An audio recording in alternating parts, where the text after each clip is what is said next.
Daily new Dubai के सब नाजरीन को अस्सलाम वालेकुम। मैं हूं मोहम्मद ज़हीर अख्तर। माशाल्लाह से बहुत ही अच्छी और प्यारी खबर और यूएई गवर्नमेंट की तरफ से माशाल्लाह से बहुत ही अच्छा और प्यारा ऐलान हो से सुन लें, समात फरमा लें। जितने भी मेरे स्पेशल दोस्त वीज़े के अंदर यूएई के अंदर मौजूद हैं उनके लिए एक अच्छी खबर आ चुकी है। जैसा कि आप दोस्तों को पता था कि पहले यूएई की तरफ से वीजा एक्सचेंज बंद कर दिया गया था, आपको इन नोट होना पड़ता था, लेकिन अभी की माशाल्लाह से प्यारी अच्छी खबर ये आ गई है जिनके 2 महीने के वीजे हैं या 1 महीने का वीजा है तो उनको अब यूएई के अंदर रहकर ही उनका वीजा 1 महीने का एक्सटेंड हो जाएगा।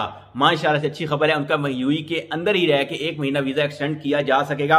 अभी आपको मैं बताता हूं कि ये कीमत क्या वो भी सुन लें, स्मार्ट फरमा लें कि अभी उसकी तो कीमत अभी आई है, ये ऊपर आप देख भी सकते हैं, न्यूज भी देख सकते हैं, सब देख सकते हैं इंफॉर्मेशन के। तो कीमत है उसकी उन्होंने न्यूज में दी है 1050।